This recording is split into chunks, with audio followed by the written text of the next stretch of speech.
Hello, so this week we have three little lessons broken up into separate parts just because that's how it is, but maybe it's also good to have them delineated. Anyways, this little lesson is talking about chelating or chelated nutrients and what that is and why we do it. Um, so the word chelation is derived from the Greek word chele, and that refers to what's called a lobster claw. And basically, the idea is that metal nutrients or trace minerals that plants need are held in place by a molecule that's sort of like a lobster claw. It surrounds it, wraps it. In this drawing here, you can see how this molecule is wrapped around the iron of interest. And today we'll talk about iron for that part, but it could be copper, zinc, whatever, molybdate. Those are all metals.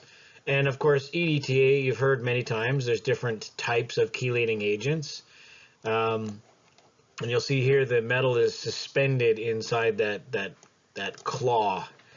All right, so it's sort of held by like pincers, or think of it as like tweezers. It's being carefully held because we want to make sure that it's accessible to the plant, but we also want to protect it. So why do we want to protect irons or metals? Because they rust. Rust is another term for oxidation. So if you got an old student car, you might have some rust. That's oxidation. So chelates afford us the ability to prevent oxidation. And then also precipitation. So precipitation means that something comes out of solution. If a particular nutrient comes out of solution, it's no longer available to the plant because it has to be water soluble in order to cross the membrane into the cell. So in order for the plants to actually use it, it needs to be dissolved in water. So some metals struggle to stay in suspension, and so they precipitate. Different forms of iron will precipitate and leave an iron stain on your faucet or sink if the water is dripping constantly. Immobilization. This is where the iron sticks to the surface. Same thing with that rusty water in your sink. It sticks to the sink. So precipitation and immobilization are sort of part and parcel. Both of them are bad, along with oxidation, right? We don't want that. We don't want these. We don't want it to happen. So we need to somehow protect these metals because that's something that they often want to do. And we need to keep them in suspension so that the plant can absorb them.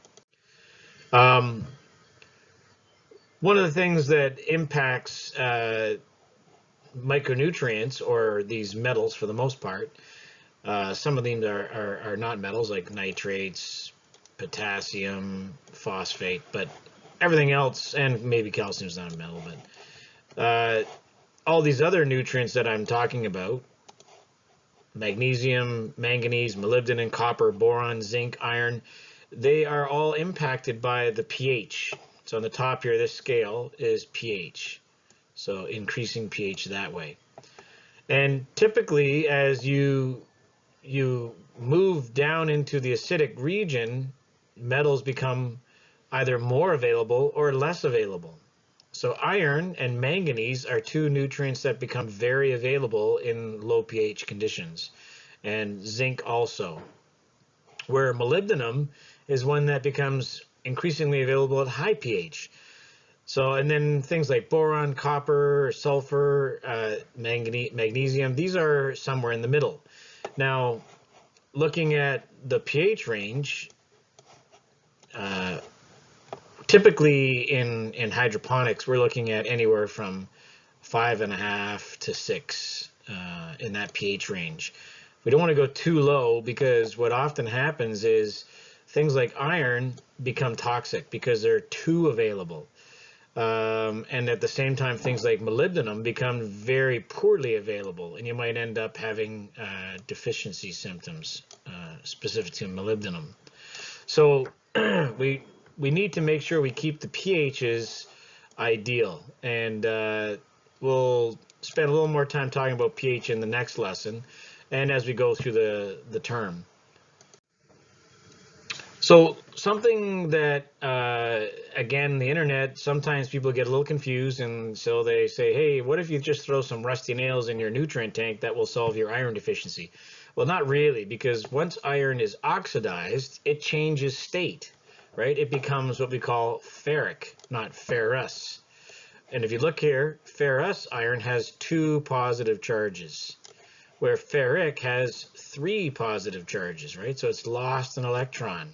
And when you lose an electron, you undergo oxidation or rust. So these rusty nails have given up electrons, and it's made the iron actually no longer available to the plant.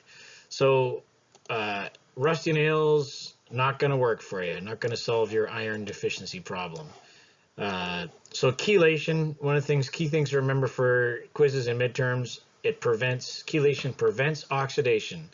And we know from the previous slide, it prevents precipitation and immobilization. Again, this is just showing you what's happening here to go between reduction and oxidation of iron.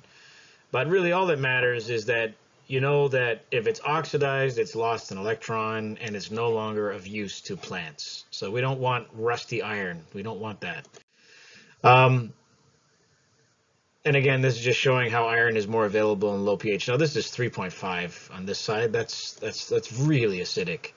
You know, I could see you maybe getting down below 5 the odd time in hydroponics. You shouldn't, but you know, you definitely got to be careful you don't end up with toxicity.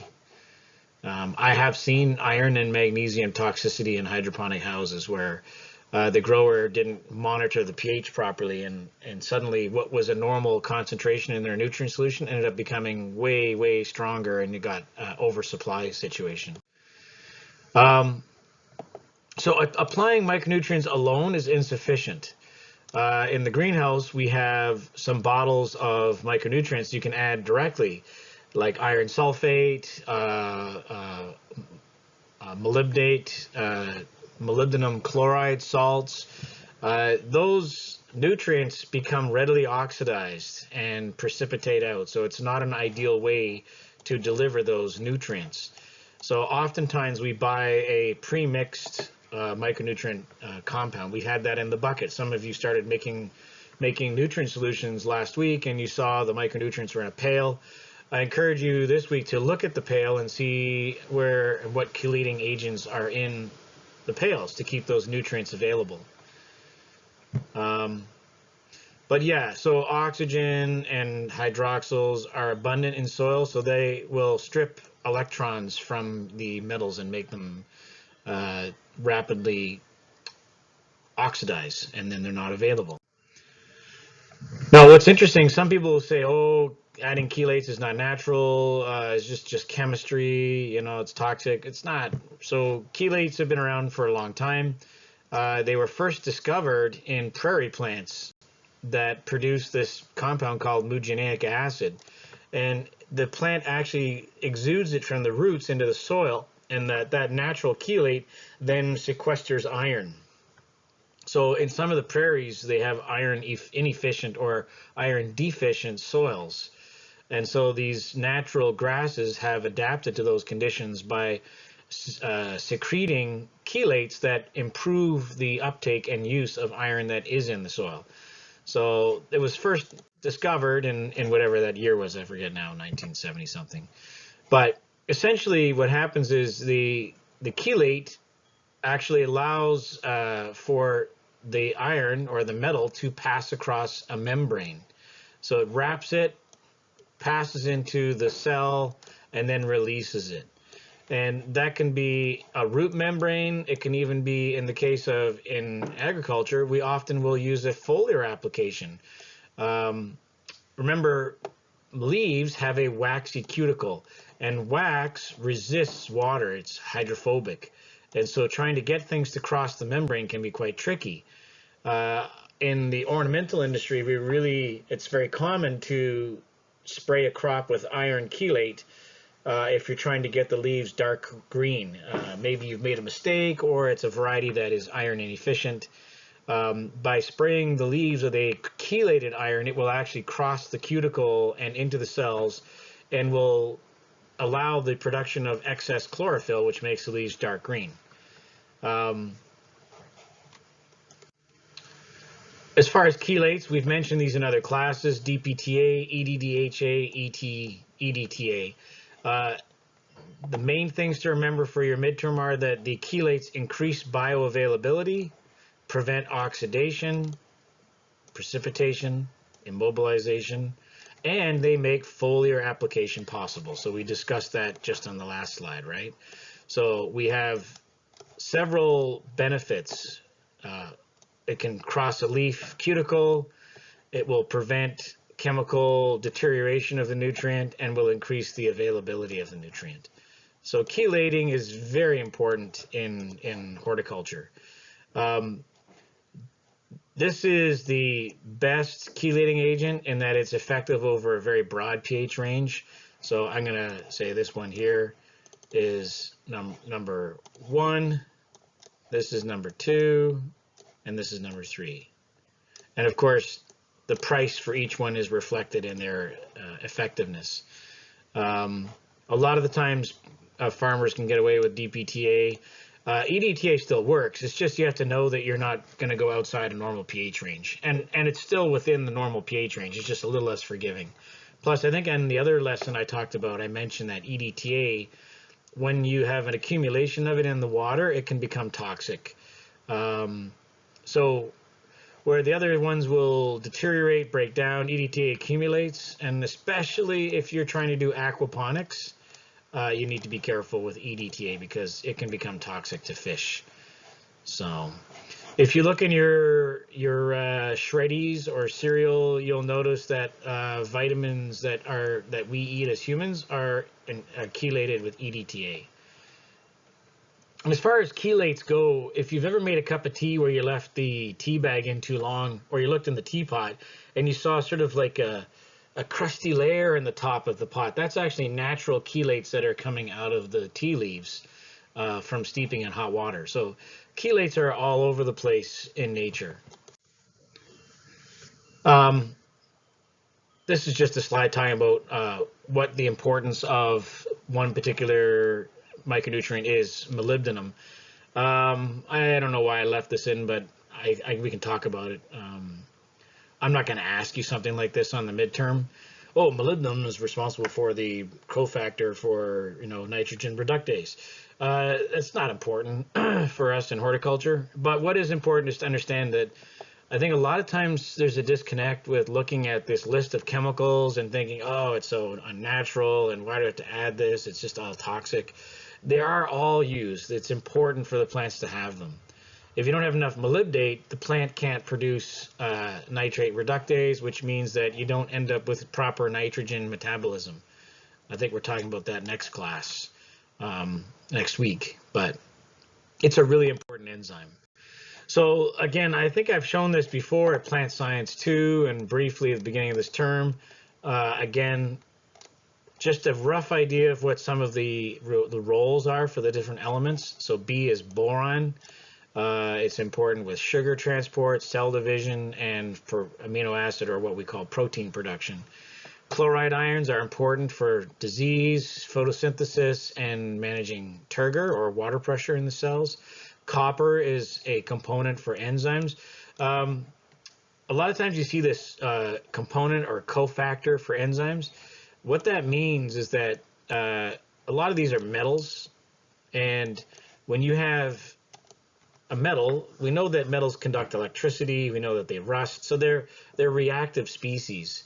And in nature, for the most part, all we can do is take water and carbon dioxide and sunlight in plants and stitch together complex carbohydrates. Now, if you give plants some nitrogen, they can make some proteins, but that alone isn't enough to make something reactive. So often any enzyme that's in a human body or a plant has to have some sort of like a high power reactive atom that will help make things happen, like spark, sort of think of it like that. And so metals are almost always the spark component, right? And iron is the classic example that is in chlorophyll, as is magnesium, which is not on this list.